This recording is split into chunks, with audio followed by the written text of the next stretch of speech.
درود شریف پڑھیں. اللہم صلی علی سیدنا محمد وعلی آل سیدنا محمد وبارک وسلم. اللہ. دوستو اور بزرگوں، اللہ رب ذوالجلال کا بے حد احسان ہے کہ اللہ رب ذوالجلال نے ہمیں آج کی اس مبارک مجلس ذکر میں، جہاں پر اللہ رب ذوالجلال کا ذکر اور اللہ کے محبوب کا ذکر اور اللہ کے نیک بندوں کا ذکر ہو رہا ہے، جمع ہونے کی توفیق عطا فرمائی ہے. اس فانی زندگی میں، مختصر سی زندگی میں، یہ توفیق کسی نعمت غیر مترقبہ سے کم نہیں ہے کہ دنیا کن کن کاموں میں اس وقت لگی ہوئی ہے اور اللہ تعالیٰ نے اپنے ذکر کے لیے چند لوگوں کو جمع کر لیا. ان مجالس میں آنا ہر ایک کا کام نہیں ہے. ان مجالس میں وہی آتا ہے کہ جس کے اوپر خصوصی نظر اللہ رب الجلال کی پڑتی ہے. اللہ تعالیٰ جس کو پسند فرماتے ہیں کہ یہ آئے اور مجھے یاد کرے، یہ آئے اور میرے ذکر کرے، اس کو ہی یہاں آنے کی توفیق عطا فرماتے ہیں، اپنی یاد کی مجلسوں میں اور اپنے ذکر کی مجلس میں. کیوں؟ کیونکہ اللہ رب الجلال کا ضابطہ ہے. اور وہ ضابطہ کیا ضابطہ ہے؟ فَاذْكُرُونِي أَذْكُرْكُمْ وَاشْكُرُوا لِي وَلَا تَكْفُرُونِ. اب یہ ضابطہ ہے نا، فَاذْكُرُونِي أَذْكُرْكُمْ. اب اللہ رب الجلال توفیق بھی تو اس کو دیں گے نا جسے پسند فرمائیں گے، جس کا ذکر خود کرنا پسند فرمائیں گے، اسے اپنے ذکر کی توفیق دیں گے. ہر ایک کو نہیں ملتی اللہ کے ذکر کی توفیق. کیوں؟ ضابطہ قرآن میں بیان فرما دیا. کیا؟ فَاذْكُرُونِي أَذْكُرْكُمْ. تم میرا ذکر کرو، مجھے یاد کرو، میں تمہیں یاد کروں گا. ہے ضابطہ اللہ رب الجلال نے بنایا ہے اور بتا دیا. اب توفیق بھی ان کو دیں گے، وہ آئیں بندے اللہ کا ذکر کریں گے تاکہ اللہ رب الجلال ان کو یاد کریں گے. کیا؟ مجھے یاد کرو، میں تمہیں یاد کروں گا. تو توفیق بھی ان کو دیں گے کہ جو اللہ تعالیٰ جن کو پسند فرماتے ہیں. تو دوستو یہ بہت مختصر سی زندگی ہے. ایک دن جب ہماری زندگی، ہماری کمر جب جھکنا شروع ہوتی ہے نا، تو پھر ہمیں خیال آنا شروع ہوتا ہے کہ ہم نے جوانی کہاں کھپا دی. جب بڑھاپا آتا ہے، داڑھی کے اندر سفیدی چمکتی ہے نا، پھر ہوش آتا ہے کہ یہ ہم نے کہاں اپنی جوانی کو ضائع کر دیا. تو یہ ہے کہ کل کے پچھتاوے سے بہتر ہے کہ آج ہی عبرت حاصل کرو. فَأَوْتَبِرُوا يَا أُولِي الْأَبْصَارِ. جگہ جگہ اللہ رب الجلال نے قرآن میں فرمایا کہ تم عبرت حاصل کرو اپنے گزشتہ لوگوں پر، اپنے پچھلے لوگوں پہ تم عبرت حاصل کرو اگر تم عقل مندوں میں سے ہو. نبی علیہ السلام نے ارشاد فرمایا الکیف من دان نفسہ. عقل مند کون ہے؟ من الکیف یا رسول اللہ. اے اللہ کے رسول، عقل مند کون ہے؟ ہمیں بتا دیجئے. اللہ کے رسول فرما رہے الکیف من دان نفسہ. عقل مند وہ ہے کہ جو اپنی نفس کو پہچان لے. من دان نفسہ عمل لما بعد الموت. اور عمل کرے کس کے لیے؟ موت کے بعد کے لیے عمل کرے. اللہ کے رسول ہم نے ہمارا ضابطہ کیا ہے عقل مند کا؟ ہم اسے عقل مند سمجھتے ہیں جس نے بڑا بزنس بنا لیا، بڑا نام بنا لیا، بڑا پیسہ بنا لیا، بڑی شہرت بنا لی، بڑی عزت. یہ میرے اور آپ کی نظر میں کیا ہے؟ عقل مندی کا ضابطہ یہ ہم نے سیٹ کر لیا. اپنا ہمارا مائنڈ سیٹ یہ ہے کہ عقل مند وہی ہے کہ جس نے اپنا گھر بنا لیا، گاڑی بنا لی، پیسہ بنا لیا، بنگلہ بنا لیا، سب بنا لیا. اور اللہ کے رسول کیا ضابطہ فرما رہے ہیں؟ کیا فرما رہے ہیں اللہ کے رسول؟ الکیف من دان نفسہ. عقل مند تو وہ ہے جو اپنے نفس کو پہچان لیتا ہے، اپنے نفس کے دھوکوں میں نہیں آتا. عقل مند وہ ہے. وَعَمِلَ لِمَا بَعْدَ الْمَوْتِ. ہم تو کہتے ہیں عقل مند وہ ہے جو دنیا بنا لے. اب اتنی بنا لے کہ 7 نسلیں بیٹھ کر کہا ہاں یار اس کے دیکھو عیش ہے، اس کی 7 نسلوں کے عیش ہیں. عیش اس کے نہیں ہے. ابھی پچھلے دنوں دبئی کے اندر وہ خلیفہ تھا، اس کا انتقال ہوا جس نے برج خلیفہ بنوایا. پورے دبئی کو ڈیولپ کرنے والا وہ شخص تھا. اتنا پیسہ تھا اس کے پاس، اتنا پیسہ لگایا اس نے، دبئی کو بنایا. اور برج خلیفہ جو دنیا کی سب سے بڑی عمارت ہے، اس کا مالک مرا. ابھی پچھلے 2 مہینے، میرے خیال میں 1 مہینہ ہو گیا ہوگا. اور فہد کیا لے کر گیا ہے؟ اتنا پیسہ ہونے کے باوجود فہد کیا لے کے گئے؟ ایک لٹھے کی چادر لے کر گیا ہے بس فہد، وہ بھی چند دنوں بعد گل پڑ جائے گی، اندر مٹی کھا جائے گی۔ تو اللہ کے رسول کیا فرما رہے ہیں کہ عقل مند وہ ہے کہ جو اپنی موت کے بعد کے لیے عمل کرے گا، جو دنیا کے لیے عمل کرے وہ عقل مند نہیں ہے۔ عقل مندی کا تقاضا یہی ہے کہ ہم اگر ذرا سے سفر کے لیے روانہ ہوتے ہیں تو اپنا ساز و سامان لپیٹ لیتے ہیں، ذرا سے سفر کے لیے روانہ ہوتے ہیں، مجھے یہاں سے سکھر جانا ہوگا، میں اپنے ساتھ جوڑے بھی رکھ کے لے کے جاؤں گا، اپنے ساتھ میں جو ہے چپلے بھی لے کر جاؤں گا، خوشبو بھی لے، جو میری ضروریات ہیں میں سب لے کے جاؤں گا اپنے ساتھ، تاکہ میں مسافر اتنے پیسے بھی لے کے جاؤں گا، نفقہ بھی اتنا اپنے پاس رکھ کے لے کے جاؤں گا کہ مجھے کسی کے آگے ہاتھ پھیلانے کی ضرورت نہ پڑے، کسی سے مانگنے کی ضرورت نہ پڑے۔ عقل مندی کا تقاضا یہی ہے۔ یا میں ایک سوٹ پہنا ہوا ایسی جا کے بس میں سوار ہو جاؤں گا، چلو بھائی مجھے 4 دن کے لیے پتھر میں چھوڑ دو، وہ بولے گا لاؤ کرایہ، تو پیسے ہی نہیں ہے میرے پاس۔ عقل مندی کا تقاضا کیا ہے کہ میں پہلے اپنے پاس مال اکٹھا کروں، پیسے اکٹھا کروں، اپنی ساری تیاری کروں، بیگ وغیرہ پیک کروں، اس کے بعد پھر سفر کے لیے روانہ ہوں۔ یہ عقل مندی ہے۔ آج ہم نے جو اتنا مختصر سفر ہے ہمارا 4 دن کا، اور جو ہمارا ابدی ہمیشہ کے لیے ایک جگہ پہ ہم نے سیٹ ہونا ہے، جا کر ہمیشہ کے لیے ہم نے اس جگہ پہ منتقل ہونا ہے، اس جگہ پہ ہجرت کرنی ہے، دار بقا سے دار فنا کی طرف جانا ہے، وہاں ہجرت کرنی ہے۔ وہاں کے لیے کیا ہم نے کچھ بنایا ہے؟ ہم اپنے آپ کا محاسبہ کریں، اپنے اندر جانچ کے دیکھیں کیا ہم نے کچھ بنایا ہے وہاں کے لیے؟ وہاں کے لیے ہم نے کچھ نہیں بنایا۔ ہارون رشید نے حضرت بہلول رحمۃ اللہ علیہ سے ایک دن پوچھا کہ بہلول کیا کر رہے ہو؟ کہا مٹی کے گھر بنا رہا ہوں۔ مٹی کے گھر بنا، کہا بہلول یہ کیا بے وقوفیاں تم کرتے رہتے ہو ہیں؟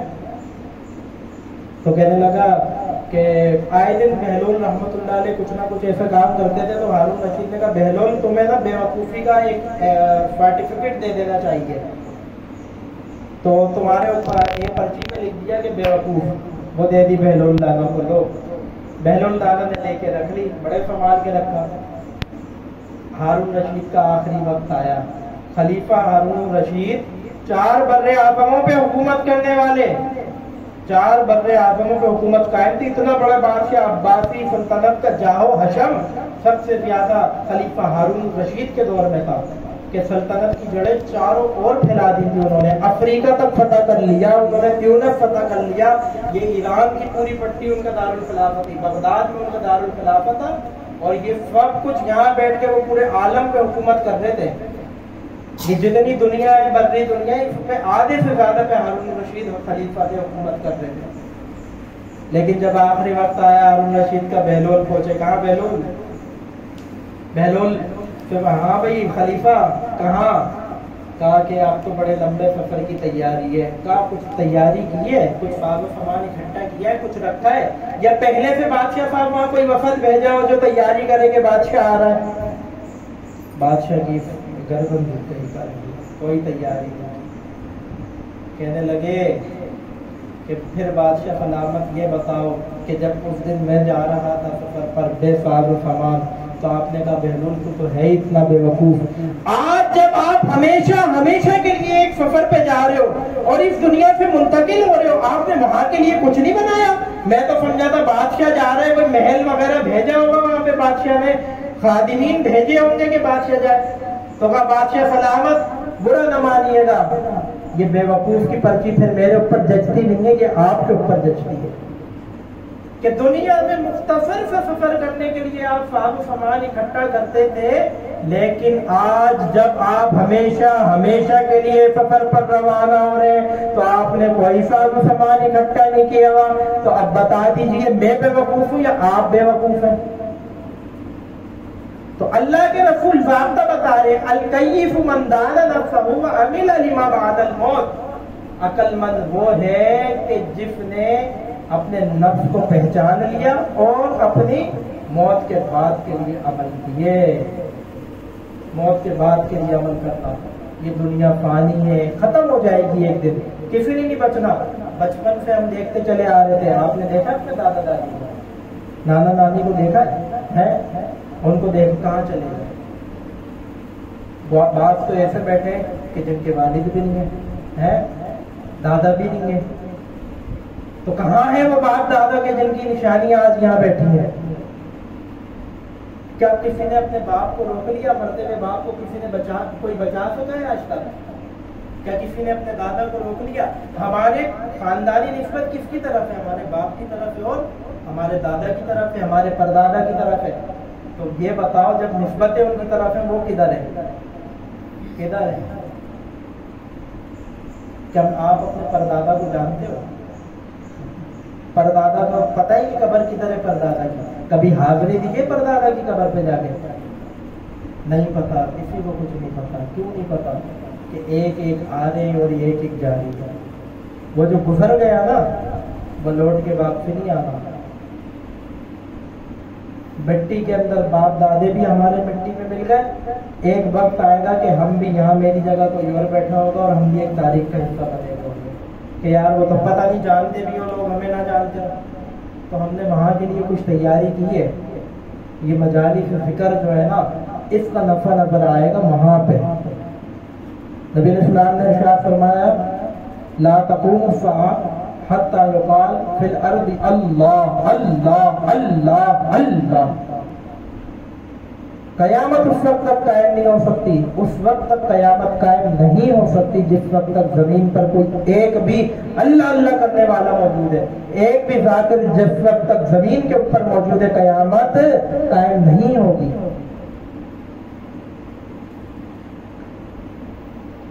میری بات کرنے کا سارا مقصد یہی ہے کہ ہم نے اپنے آپ کو جانچنا ہے, اپنا محاسبہ کرنا ہے, اپنا حساب کرنا ہے اپنے اندر سے, اپنے آپ کو دیکھنا ہے کہ ہم کس قدر شریعت اور سنت پر چل رہے ہیں.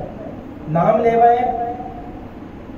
آج اگر فرانس کے اندر نبی علیہ السلام کی گستاخی ہوتی ہے, ہمارا بچہ کٹنے کو اور مرنے کو تیار ہے آقا علیہ السلام کی حرمت اور ناموس کے لیے.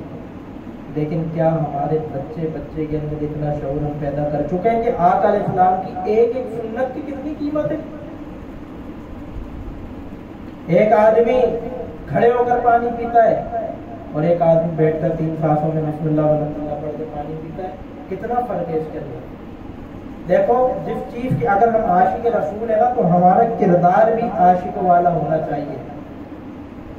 ہم نے اصل میں اپنی فکر نہیں کی ہے, لاؤ بالی زندگی گزار رہے ہیں. یار موت بھی آ گئی تو خیر ہے, مر کے کفن چل بھائی. ہم نے مردے دیکھے اپنی آنکھوں سے, جسم کے اوپر ہڈی تک باقی نہیں تھی. ایک قبر کھلی, اس قبر کے اندر کفن کا اتنا سا کپڑا باقی تھا, کفن کا اتنا سا کپڑا باقی تھا. اور اس کے اندر جو ہے وہ جو ہڈیاں, گوشت کا تو سوال ہی پیدا نہیں ہوتا, ہڈیاں تک بالکل خشک ہوئی نہیں تھی اور وہ پورا ڈھانچہ تھا. اس کو دیکھ کے اتنا خوف آیا مجھے کہ 3-4 دن تک مجھے نیند ہی نہیں آئی. یہ حال ہمارا بھی ہوتا ہے. اور ایک قبر کھلی قبرستان میں دیکھی ہم نے, قبرستان میں ایک قبر کھلی ہوئی تھی تو اس کو قبر کو کوئی کام چل رہا تھا وہاں پر. کفن باہر نکالا, کفن صحیح تھا, اندر دیکھا ہے بھائی کچھ, اندر کچھ نہیں تھا سوائے اس ایک ہڈی کے ہڈیاں تک گل چکی تھی. انسان جب مرتا ہے تو یہ انسان کا سب سے پہلے یہ جو ہے نا, یہ جس کو بھرنے کے خاطر حرام ناپاک ناجائز ہر چیز اندر کر لیتا ہے, سب سے پہلے یہی پھٹتا ہے. یہ معدہ پھٹتا ہے سب سے پہلے انسان کا. یہ جب معدہ پھٹتا ہے نا, اس کے تہذاب, اس کے اندر جو ایسڈ ہے, اس کی وجہ سے انسان کی ہڈیاں اور یہ سمجھو سارا گوشت گلنا شروع ہو جاتا ہے. پھر پیٹ پھٹتا ہے, پھر شرمگاہ پھٹتی ہے. سب سے پہلے اس کو بھرتا ہے. ٹھیک ہے, جب یہ حرام بغیر کسی تمیز کے بھرتا رہتا ہے تو شرمگاہ جو ہے وہ اس کی بے قابو ہو جاتی ہے. اللہ تعالیٰ دیکھو دکھا رہے ہیں کہ جن چیزوں پہ پوری زندگی تم مرتے رہے ہو, قبر میں پہنچنے کے ساتھ ہی سب سے پہلے یہی چیزیں فنا ہو رہی ہیں. انسان کا آہستہ آہستہ پورا جسم گلنا شروع ہو جاتا ہے. تو اس دھڑ کو بنانے کے لیے اتنی محنت, صبح سے لے کے شام تک محنت ہو رہی ہے ہماری اس دھڑ کو بنانے کے لیے. اس قلب کو بنانے کے لیے بھی کچھ محنت کر لو. کل قیامت میں کام آئے گی۔ اللہ تعالیٰ دیکھتے ہیں مومنین کے قلوب کی طرف، اور ایسے قلوب کو اللہ رب الجلال اپنا محبوب رکھتے ہیں جو قلب سلیم ہوتے ہیں۔ قلب سلیم کہاں بنتا ہے؟ وہ اللہ والوں کی صحبت میں آ کر بنتا ہے۔ اللہ والوں کی صحبت انتہائی ضروری ہے۔ حضرت مولانا روم رحمۃ اللہ علیہ اتنے بڑے عالم تھے، قرآن و حدیث کے مطابق ہر عالم دین تھے، لیکن اس کے باوجود انہیں ایک اللہ والے کی ضرورت پڑی۔ حضرت شاہ شمس تبریز رحمۃ اللہ علیہ کے قدموں پر جا کر بیٹھ گئے کہ حضرت میں ابھی بھی کوڑا ہوں، اور پھر فرمایا مولوی ہرگز نہ شد مولائے روتا غلام شمس تبریزی نہ شد۔ ہرگز مولوی مولانا روم نہ بن سکتا تھا اگر یہ حضرت شاہ شمس تبریز رحمۃ اللہ علیہ کا غلام نہ بنتا۔ حضرت شاہ شمس تبریز رحمۃ اللہ علیہ کی صحبت کی ضرورت پڑی انہیں بھی۔ تو آج ہم کیا چیز ہیں؟ نہ عالم ہیں، نہ متقی ہیں، نہ پارفا ہیں، کچھ نہیں ہے۔ تو اس دور میں تو اہل اللہ کی صحبت فرض عین کا درجہ رکھتی ہے۔ آج اللہ والوں کی صحبت میں آنا جانا ہوگا نا۔ کیا شعر بزرگ فرماتے ہیں کہ با خدا کے پاس جو آتا رہے جاتا رہے، با خدا کے پاس جو آتا رہے جاتا رہے۔ با خدا کہتے ہیں خدا کو جاننے والے۔ با خدا کے پاس جو آتا رہے جاتا رہے، با خدا ہو جائے گا وہ با خدا ہو جائے گا۔ یہ نہیں کہتے کہ یکدم پارسا ہو جائے گا۔ اب اللہ کی صحبت میں آ جا کے بیٹھے، اب گھر جا کے یار میں تو ایک دم پارسا ہو جانا چاہیے تھا، میں تو پارسا نہیں ہوا۔ یہ نہیں ہے کہ ایک دم اللہ والوں کی نسبت ایسے کام کر جائے کہ ایک دم پارسا ہو جائے۔ نہیں، کیا کہتے ہیں؟ یہ نہیں کہتے کہ یکدم پارسا ہو جائے گا، اور تو کچھ نہیں درد آشنا ہو جائے گا۔ چلو پارسا نہیں ہوتا، یہ تو ہے دل کے اندر درد تو پیدا ہو جائے گا اپنی شخصیت کو سنوارنے کا۔ آج زندگی ہم غفلت میں گزارے چلے جا رہے ہیں، ہمیں خیال نہیں ہے ہماری کس قدر بے رخی ہے اللہ کے ساتھ، ہماری کس قدر بے رخی ہے رسول اللہ صلی اللہ علیہ وسلم کے ساتھ۔ وہ نبی جو راتوں میں اٹھ کے سجدے میں اپنی امت کے لیے روتے تھے، اس نبی کے ساتھ اس قدر بے وفائی ہم کرتے ہیں۔ دن میں کتنی بار درود پڑھتے ہیں؟ یا رسول اللہ آپ تو زندگی بھر ہمارے لیے روتے رہے ہیں۔ اللہ کے رسول زندگی بھر آپ نے بس یہ کیا، یا رب امتی امتی امتی، کل حشر میں بھی یہی صدا ہوگی، یا رب امتی۔ اور امتی کیا صلہ دے رہے ہیں؟ امتیوں سے اپنے آقا کو جو تکلیف پہنچا رہے ہیں، آقا صلی اللہ علیہ وسلم سے امتی کی تکلیف برداشت نہیں ہوتی۔ ایک بزرگ تھے، انہوں نے رسول خدا سرور کون و مکان صلی اللہ علیہ وسلم کو خواب میں دیکھا کہ آقا علیہ السلام تہبند باندھی ہوئی ہے اور اوپر جو ہے وہ شال لوندھی ہوئی ہے۔ کہتے اللہ کے رسول اپنا جلوہ تو دکھائیے۔ اللہ کے رسول صلی اللہ علیہ وسلم ان کی طرف متوجہ ہوتے ہیں کہ اللہ کے رسول یہ آپ نے تہبند باندھی ہے اور یہ چادر لپیٹی ہوئی ہے، اللہ کے رسول آپ کے تکلیف میں ہے۔ آقا علیہ السلام نے جب اپنے سینے مبارک سے چادر ہٹائی تو آقا علیہ السلام کے سینے پہ وہ دیکھتے ہیں کہ زخم لگے ہوئے ہیں۔ وہ رونے لگتے ہیں کہ اللہ کے رسول آپ کی امت آپ پر قربان جائے، یا رسول اللہ یہ آپ کا حال کس نے کیا؟ فرمایا کہ یہ میری وہ امت ہے جس کی امت کے خاطر میں رویا کرتا تھا، جس امت کے خاطر میں اللہ سے مغفرت طلب کیا کرتا تھا، اس امت کے زخموں کی وجہ سے میرے سینے کا یہ حال ہے۔ یہ جو میری سنتوں کو ترک کرتے ہیں، میری سنتیں چھوڑ دیتے ہیں، یہ میری ایک مرتبہ میری سنت کے اوپر ہاتھ لگاتے میرے سینے کے اوپر ایک زخم لگ جاتا ہے۔ آج امت کو کیا ہو گیا ہے؟ غیروں کے طریقے پہ چل پڑی ہے امت، آقا صلی اللہ علیہ وسلم کا نام لینا یاد رہ گیا ہے، اور عشق اور محبت اتنی ہے آقا علیہ السلام کے ساتھ کہ آج کوئی آقا علیہ السلام کے خلاف ایک لفظ بھی اپنی زبان سے ادا کرتا ہے تو مسلمان اسے زندہ نہیں چھوڑے گا، لیکن خود جو حضور صلی اللہ علیہ وسلم کو اپنے اعمال کی وجہ سے تکلیف پہنچا رہے اس کا کیا؟ ہمیں اپنی آخرت کی فکر کرنی ہے، مرنے کے بعد کی زندگی کی فکر کرنی ہے، مرنے کے بعد ہمارے ساتھ کیا ہونا ہے۔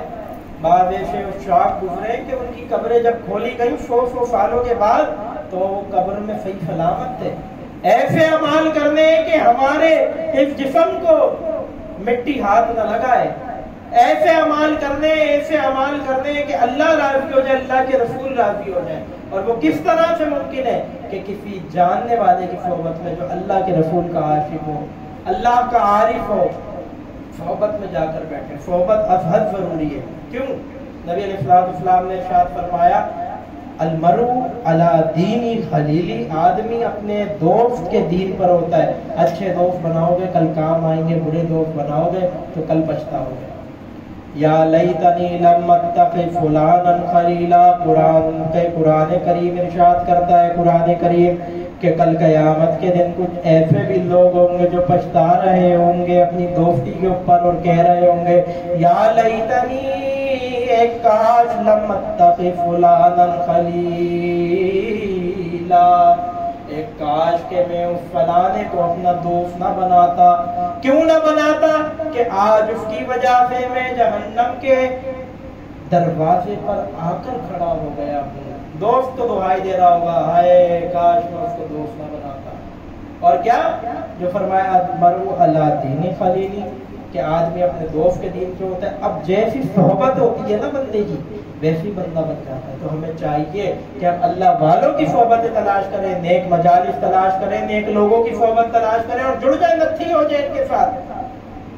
ہمارے دین اور دنیا دونوں سنور جائیں گے، کامیاب ہو جائیں گے۔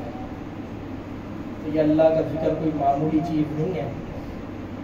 کل قیامت کے دن اس کی قدر محسوس ہوگی۔ یہ جو آج ہماری یہاں ملاقات ہوئی ہے، ہم سب جمع ہو کر بیٹھے، یہ پہلے بھی ہو چکی ہے۔ عالم ارواح میں ہوئی ہے تو ہم یہاں بیٹھے ہیں۔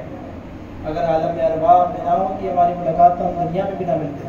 بعض اوقات ایسا ہوتا ہے نا، ایک دوسرے کو دیکھ کے ایسا لگتا ہے، پہلی بار دیکھا ہے یار ایسا لگ رہا ہے کہ میں نے آپ کو کہیں دیکھا ہے۔ چلو خانقاہ میں آئے ہو تو خانقاہ کی کچھ برکات ہی سمیٹتے لے جاؤ۔ میں آپ کو سلسلہ عالیہ نقشبندیہ کا تھوڑا تعارف کراؤں۔ ہمارے سلسلے کے اندر چند عالم ہیں، ویسے بھی ہیں، ایک عالم خلق ہے، امر ہے، لیکن ہمارے سلسلے کے اندر غلط عالم ہے۔ عالم خلق ہماری خلق کا عالم ہے، یہ جو ہے ابھی ہم پیدا ہوئے ماں کے پیٹ کے اندر بنے اور اس کے بعد پھر دنیا کے اندر آئی، ہمارا خلق کا عالم ہے۔ اور امر کا جو ہمارے احکام کا عالم ہے وہ آسمان کے اوپر ہے، ٹھیک ہے۔ اس کے بعد جو فرشتوں کا عالم ہے اسے عالم ملکوت کہتے ہیں۔ جو اس سے اونچا عالم ہے وہ عالم جبروت ہے، اور اس سے اوپر کا جو عالم ہے وہ عالم لاہوت ہے، اس سے اوپر کا جو عالم ہے وہ عالم ناسوت ہے۔ اور جہاں اللہ رب الجلال کی ذات ہے وہ عالم لا تعین ہے، جس کا کوئی تعین نہیں کر سکتا نا، کیونکہ اللہ تعالیٰ کے علم کا کوئی احاطہ کر سکتا ہے؟ نہیں کر سکتا۔ اللہ تعالیٰ اس کائنات سے نہ متصل ہے نہ منفصل ہے، یعنی نہ ملا ہوا ہے اور نہ ہی جدا ہے، نہ متصل ہے نہ منفصل ہے، بے مثل ہے، بے مثال ہے، اس کی کوئی مثال نہیں ہے۔ وہ کیسا ہے؟ جیسا اس کی شان کو لائق ہے وہ ویسا ہے۔ اللہ تعالیٰ خود فرماتے ہیں کہ میں کہاں آتا ہوں مومن کے دل کے اندر۔ قلب المومن عرش اللہ، مومن کا دل اللہ کا عرش ہے۔ دل کے اوپر بندہ جب محنت کرتا ہے، ہمارے سلسلے کی تو ساری محنت ہی یہی ہے کہ بندہ اپنے دل کے اوپر محنت کرے، اپنے دل کو بنائے۔ ابھی دل والی محنت کی مشق ہوگی۔ دل پہ کس طرح محنت کرنی ہے؟ جیسے اللہ والے، یہ سارے اللہ والے جن کے یہ نام لکھے ہیں، یہ ہمارا شجرہ طریق، جو دیکھو کیسے کس طریقے سے یہ چین بنی ہوئی ہے باقاعدہ، کتنا مولانا ابو بکر صدیق رضی اللہ تعالیٰ عنہ اور وہاں سے نبی علیہ السلام تک اللہ نے اپنے علوم کا القاء کیا محبوب خدا سرور کون و مکان صلی اللہ علیہ وسلم کے سینہ مبارک پر۔ آپ سے فیض لیا سیدنا صدیق اکبر رضی اللہ تعالیٰ عنہ نے، آپ سے فیض لیا سیدنا سلمان فارسی رضی اللہ تعالیٰ عنہ نے، آپ سے فیض لیا حضرت سیدنا قاسم بن محمد بن ابی بکر رحمت اللہ علیہ نے، آپ سے فیض لیا حضرت امام جعفر صادق رحمت اللہ علیہ نے، اور آپ سے فیض لیا حضرت خواجہ ابو الحسن خرقانی رحمت اللہ علیہ نے۔ یہ پورا سلسلہ طریقت ہمارا موجود ہے جو آج آ کر ہمارے مرشد کے اوپر اختتام ہو رہا ہے، حضرت پیر سید محمد شاہ صاحب دامت برکات اللہ، اور وہاں سے یہ نسبت لے کر آج ہم اس نسبت کے تحت یہاں پہ جمع ہو گئے۔ یہی وہ فیضان ہے کہ جس فیضان کا ہم پرچار کر رہے ہیں، یہی وہ فیض ہے۔ اور جب یقین مانو یہ اللہ والوں کا فیضان اس دل کے اندر آتا ہے نا، یہ دل سنور جاتا ہے، چمک جاتا ہے، اور پھر یہ آپ کو بھی پتہ چلے گا کہ مقامات ولایت کیا ہوتے ہیں، اللہ تعالیٰ کی محبت اور قرب کے مقامات کیا ہوتے ہیں۔ یہ سیکھنے کی چیزیں ہیں۔ اللہ تعالیٰ ہم سب کو سیکھنے کی توفیق عطا فرمائے، مرنے سے پہلے مرنے کی تیاری کی توفیق عطا فرمائے، ہمیں فکر نصیب فرمائے، اپنا دھیان نصیب فرمائے، اپنے ذکر کی توفیق عنایت فرمائے، اپنے محبوب صلی اللہ علیہ وسلم کی سر سے لے کر پاؤں تک کامل اتباع کرنے کی اللہ رب الجلال ہمیں توفیق عطا فرمائے۔ وآخر دعوانا الحمد للہ رب العالمین۔ اب ہم